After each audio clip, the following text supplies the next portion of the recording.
देखिए 8 क्लास में अब हम प्रश्नांक शुरू कर रहे हैं। पहले हमने सहचर्यता और क्रमनिर्णयता के बारे में पढ़ लिया।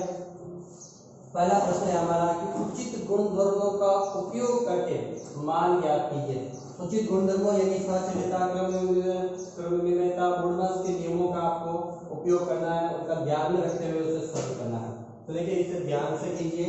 पहले हमें पता है कि गुणा भाग पहले सॉल्व करोगे, पहले तो कोष्ठक तो है ही नहीं, वर्गमूल है ही नहीं, तो आपको क्या करना है कि पहले गुणा भाग को सॉल्व करते हैं। बोर्डमास में से यहाँ लिख देते हैं।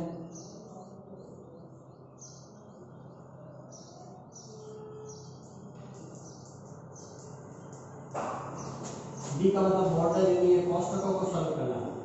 जैसे कि बड़ा कोष्ठक होता है, उसके बाद मंझला कोष्ठक होता है, फिर छोटा कोष्ठक होता है। पहले छोटे कोष्ठक को सॉल्व करते हैं। भाई जब होते हैं तो उसमें भी सबसे पहले छोटे भाई को पहले लेते हैं, फिर उससे बड़े वाले को और सबसे बड़ा भाई सबसे लास्ट में लेता है। तो सबसे पहले छोटे कोष्ठक, मंझला कोष्ठक, फिर बड़ा कोष्ठक। ऑर्डर से वर्गमूल, घनमूल जब होंगे तो उन्हें सॉल्व करना है। ठीक है, वर्गमूल होता है या घनमूल होता है तो उसके बाद में इसे सॉल्व करना है। उसके बाद में डिवाइड, एम का मतलब मल्टीप्लाई, ए का मतलब ऐड करना और सब्सट्रैक्शन यानी घटाना। ठीक है, एडिशन सब्सट्रैक्शन। तो इस क्रम से सबसे पहले इसको सॉल्व करना है, फिर उसके बाद में, फिर उसके बाद में, फिर उसके बाद, उसके बाद, उसके बाद भाग तक कोई नहीं है, भाग भी नहीं दिया गया और घनमूल कोष्ठक वगैरह कुछ नहीं। तो अब देखिए सबसे पहले हम गुणा, ये गुणा पहले सॉल्व करना है। ये भी गुणा है तो इनको भी पहले सॉल्व करना है। आपको इनके ऊपर कोष्ठक लगा देना ताकि आपको आराम से पता चले कि ये काम पहले करना। बिना कोष्ठक के आप क्या करते हो, इससे इसको गुणा, फिर जोड़, फिर घटाना, फिर गुणा, ऐसे कर देते हो तो फिर वो गलत हो जाएगा, नियम नहीं लगी फिर आपको। तो कोष्ठक लगाइए यहाँ पर और उससे पहले आप यहाँ चिन्ह को साथ में लेने की जरूरत नहीं है। चिन्ह को आप साथ में मत लीजिए, इसके भी चिन्ह को साथ में मत लीजिए। अब कोष्ठक लगाने से क्या पता चलेगा कि ये काम मुझे पहले करना है, इनका गुणा मुझे पहले करना है और इनका गुणा मुझे पहले करना है। उसके बाद बाकी वाले जो बच गए हैं वो काम करने हैं। प्लस और माइनस के चिन्ह को आपको अंदर नहीं लेना है, गुणा और भाग के चिन्ह के ऊपर जो कि है उसको कोष्ठक के अंदर। ठीक है, अब आप इसको सरल कीजिए। ये 3 अंश में है और ये 3 हर में है, तो आप इसको काट सकते हैं। 3 में 3 का भाग कितना आ जाता है, एक बार। यहाँ पर 3 से 3 को काट देंगे एक बार, क्योंकि ये डायरेक्ट 0 नहीं लिखना है। अभी तो हमको देखो इसको पता है कि इसके पड़ोस में 2 है तो हम ये 2 लिख देंगे, नीचे 5 है तो 5 लिख देंगे। माइनस का चिन्ह, अंश में बच गया 2 और नीचे बच गया 5। लेकिन यहाँ पर आपको पता है 3 में 3 का भाग एक बार, इसमें भी 3 का भाग एक बार। 3 से काटने का मतलब है इसमें भी 3 का भाग दिया, इसमें भी 3 का भाग दिया। अंश और हर दोनों में सेम संख्या का भाग देंगे, इसे काटना करते हैं। ठीक है, सरल करना है। तो 3 में 3 का भाग एक बार, 3 में भी 3 का भाग एक बार, 2 एकम 2, 5 एकम 5। लेकिन जब सामान्यतः पास उससे क्या होता है तो हम इसको लिखते नहीं, क्योंकि एक को किसी भी संख्या से गुणा करोगे तो वही उत्तर आता है। अब उसके बाद में प्लस 5/2, उसको भी सरल कीजिए। अब 3 एकम 3 और 3 दूनी 6। अंश को गुणा कीजिए, अंश से 1 एकम 1 और 5 दूनी 10 और ये माइनस का चिन्ह है, ये अंदर वाले प्लस प्लस का गुणा प्लस ही होता है, प्लस प्लस का गुणा प्लस ही होता है। अब आप उसको समझिए, तो गुणा भाग तक का काम हो गया, ये तो है ही नहीं, ये वाले मल्टीप्लाई हमने कर दिया।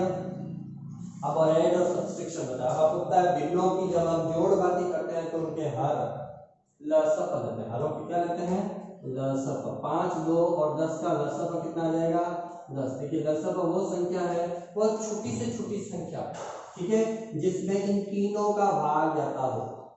ठीक है, इन तीनों का भाग जाना चाहिए। 10 में 10 का भी जाता है, 10 में 2 का भी जाता है, 10 में 5 का भी भाग जाता है।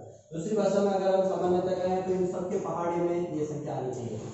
इन सब का पहाड़ा बोलिए, सबसे पहली संख्या कौन सी है जो तीनों के पहाड़े में आएगी, 10। जैसे अगर आप 20 लोगे तो भी आपका उत्तर सही आएगा, 30 लोगे तो भी उत्तर सही आएगा, लेकिन फिर वो 10 तक नहीं कराएगा। ठीक है, उत्तर उससे भी सही आएगा। अब आप क्या करेंगे, लसपा में 5 का अगर आपको लसपा नहीं लेना था तो एक बार बता देंगे आपको 5, 2 और 10 इनके आपको अभाज्य गुणनखंड।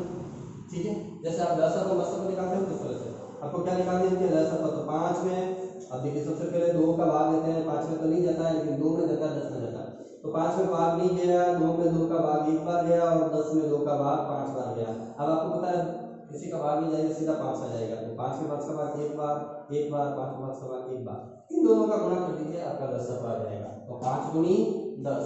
तो लसपा की संख्याओं का अगर आपको लेना है तो आपको क्या करना है, उनके लसक ज्ञात करने के लिए छठी और सातवीं है लसक और मसक ज्ञात करने की उस विधि से, और लसक हमेशा हरों के लेने हैं, ठीक है। अब फिर लसक में आपको हर का भाग देना है और उसी संख्या जो उत्तर आता है उसको अंश से गुणा करना है। 10 में 5 का भाग देंगे तो 2 बार जाएगा, 2 का 2 से गुणा करेंगे तो 4 आ जाएगा, ये माइनस का है तो माइनस लगा दीजिए।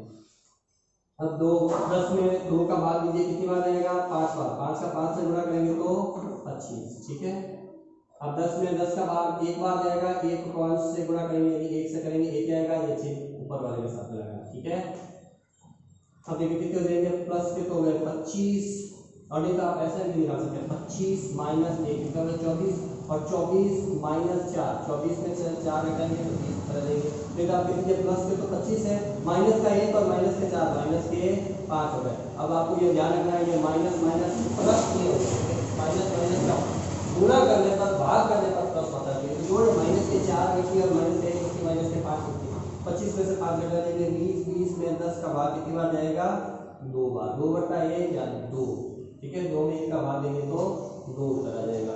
इसी तरह से एक और प्रश्न है उसको सरल करते हैं।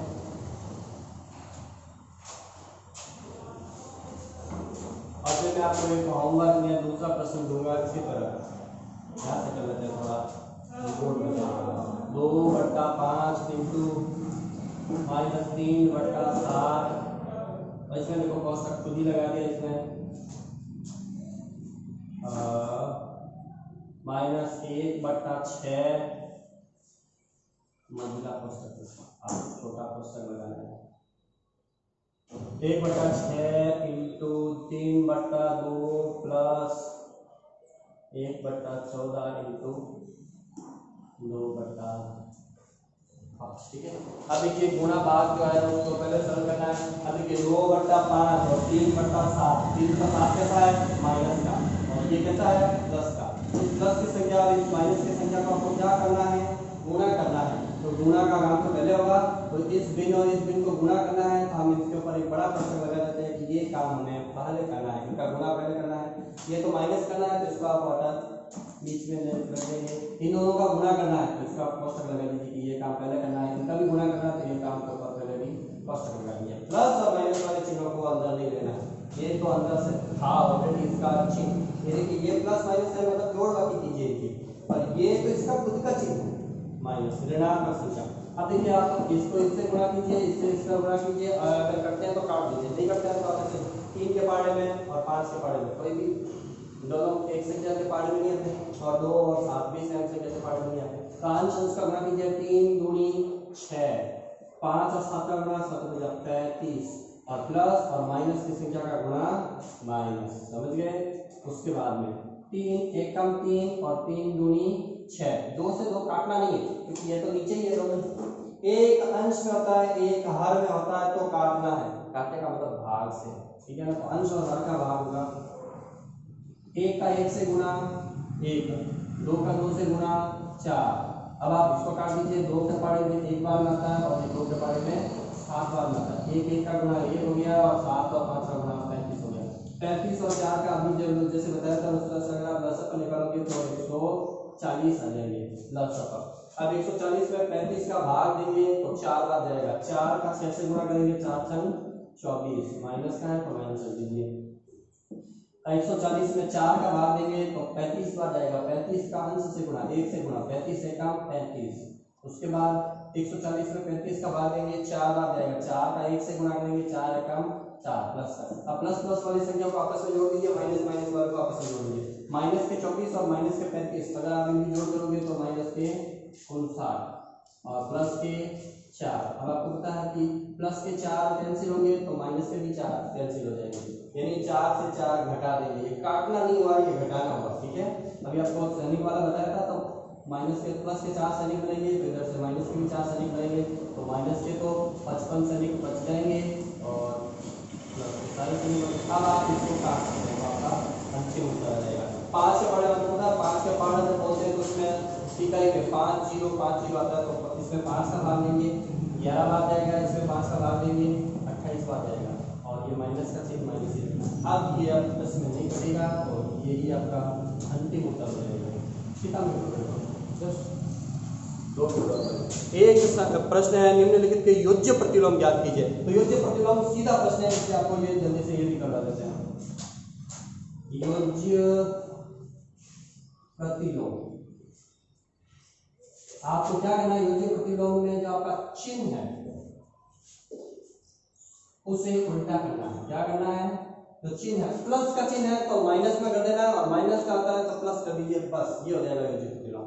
और गुणात्मक प्रतिलोम चलो वो कल पढ़ेंगे। गुणात्मक प्रतिलोम में आपको बिंदु को उल्टा करना है, बस और कुछ नहीं। तो देखो अगर आपको कहा जाता है कि 2/8 का बराबर नहीं लगाना, 2/8 का योज्य प्रतिलोम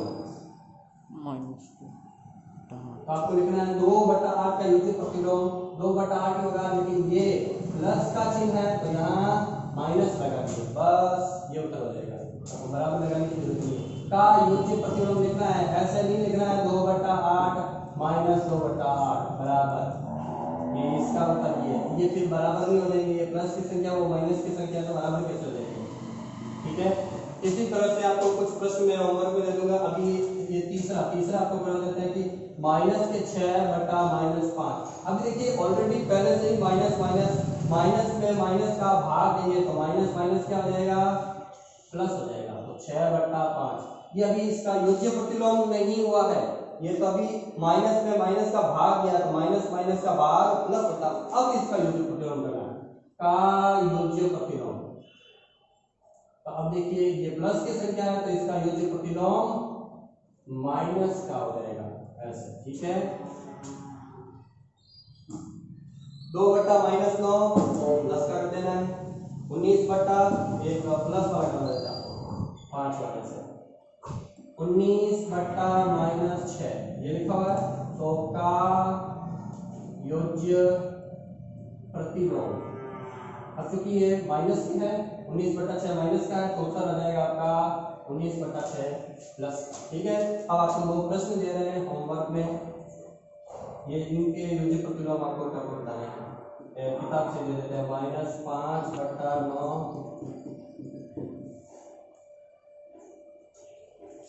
2/-9 निकाल से दे देते हैं, -7/-11 इनके योज्य प्रतिलोम लिखने हैं।